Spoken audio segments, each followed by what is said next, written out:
Ti piacciono? Oggi parliamo di questi gioielli. Buongiorno a tutti, oggi parliamo di come purificare, di come ricaricare i cristalli. Parliamo nello specifico della famiglia del cristallo dell'elemento quarzo, se non si fosse capito, che è il secondo minerale più presente sul nostro pianeta Terra dopo il silicato, e perché è proprio quella famiglia, quel gruppo di cristalli basic dal quale partire se non siamo esperti di cristalli. Allora, la famiglia dei quarzi è appunto alla base della cristalloterapia, sia per la loro duttilità, sia perché hanno questa capacità fortissima e appunto innata dei cristalli di armonizzarsi col corpo, proprio perché producono quelle emozioni, quell'energia che dovremmo un po' avere tutti in corpo, come la calma, la serenità, la pace e l'amore. È come dire, alleno per una maratona di 40 km e inizio ogni giorno a fare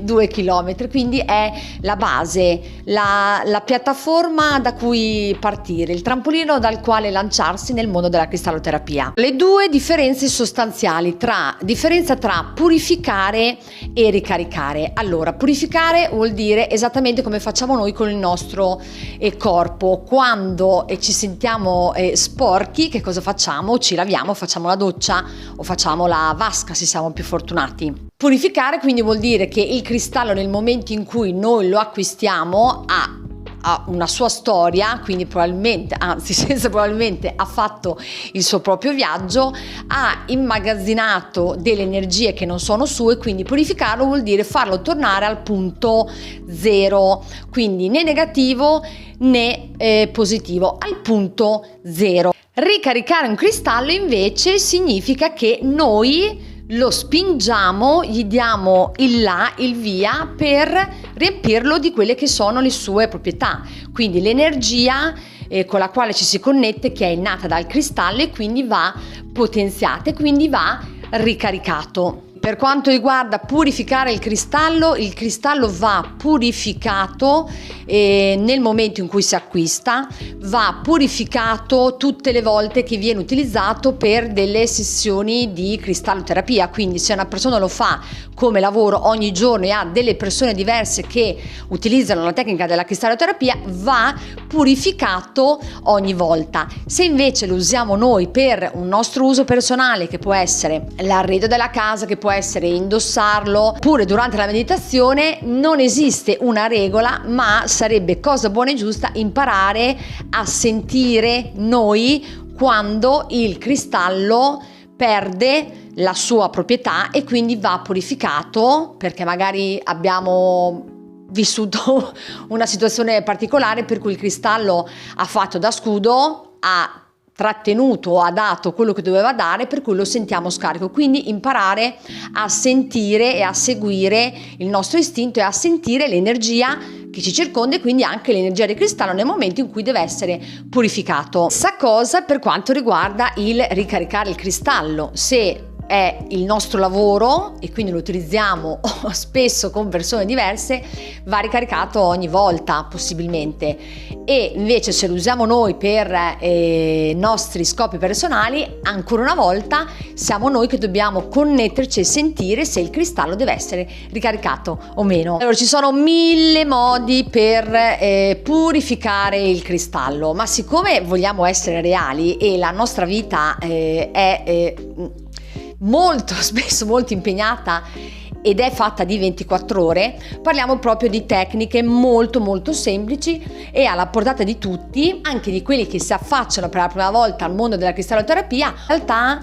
la natura ci viene sempre in aiuto per renderci le cose veramente molto più facili, e infatti oggi ho deciso di dedicare questo video ai quarzi, proprio perché i quarzi sono quelli spesso più utilizzati, sono anche quelli più facili da purificare. Allora, per purificare, la cosa che bisogna fare sempre con tutti i cristalli: sotto l'acqua fredda, quindi le nostre mani, il cristallo, e far scorrere l'acqua fredda per 1-2 minuti. La stessa cosa poi che ci viene sempre consigliata di fare quando dobbiamo ritonificare il nostro corpo. Prima opzione per purificare i quarzi: lasciare i cristalli a bagno nell'acqua normale. Di solito viene consigliato di lasciare i cristalli a bagno nell'acqua per un giorno, ma ancora una volta seguite il vostro intuito, perché siete voi che siete connessi con i cristalli, non c'è una regola. Seconda opzione per purificare la famiglia dei quarzi, cristalli quarzo o quarzi, è quella di lasciarli immersi in una ciotolina dove c'è del riso. E ancora una volta qui ci vengono in aiuto le antiche tradizioni, perché il riso viene utilizzato spesso anche per altre tecniche di purificazione, ma non è questo il video. Quindi nel riso, in una ciotola di riso e i cristalli dentro. Anche qui non c'è una regola del tempo, seguite il vostro intuito. Terza opzione per purificare i cristalli è quella di lasciarli, in questo caso sempre il quarzo, di lasciarli a bagno nell'acqua salata. Ora, ci sono dei quarzi che sono assolutamente lisci. Questo per esempio è un quarzo ialino, si può mettere nell'acqua col sale. Sono invece altri cristalli tipo questo che hanno delle venature. Questo è un quarzo rosa. Quindi state attenti e guardate se ci sono delle spaccature, quindi non è liscio, o se invece il cristallo è assolutamente liscio. Questa è una bellissima collana di quarzo rosa liscia. L'acqua col sale non è un caso infatti che venga consigliato ai bambini e agli anziani di andare al mare e fare il bagno nell'acqua col sale, perché l'acqua e l'elemento sale hanno questa capacità di purificare. Un'altra opzione semplice è quella di mettere i cristalli o appoggiati alla terra di una pianta, se uno è fortunato e ha un balcone, oppure addirittura sotto. Quindi attenzione, perché se è una pianticella, se lo mettete sotto lo trovate, se avete un orto metteteci un segno perché altrimenti non lo ritrovate più e non sarebbe la prima volta. Esiste infine l'opzione del purificare i cristalli con palo santo, se lo conoscete, se ce l'avete in casa, con la salvia, se la conoscete, se ce l'avete in casa, con gli incensi. Non so se avete notato, ma le diverse modalità che ho appena elencato per purificare i cristalli rappresentano gli elementi, e quindi abbiamo la purificazione del cristallo attraverso l'elemento acqua, opzione,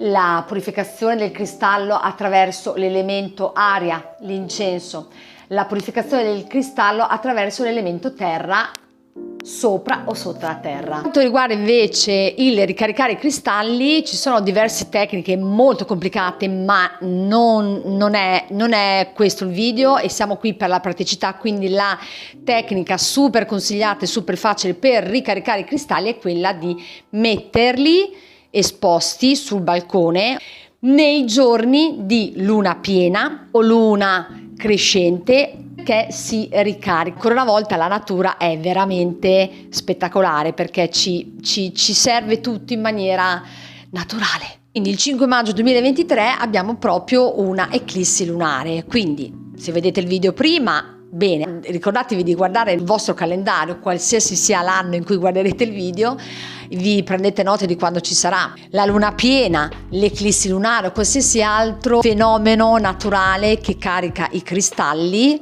Ricordatevi di esponendoli alla luce della luna piena o luna crescente. Perché crescente, non decrescente? Perché è come quando facciamo una scala, cioè quando partiamo di slancio, quando siamo arrivati quasi alla fine, abbiamo raggiunto il massimo della nostra prestazione, e nel momento in cui volessimo ritornare giù, rifare la scala, abbiamo dato quello che dovevamo dare. Quindi l'energia si carica nel momento in cui parte e arriva la creazione della luna piena. Quando diventa luna decrescente si scarica di tutta l'energia.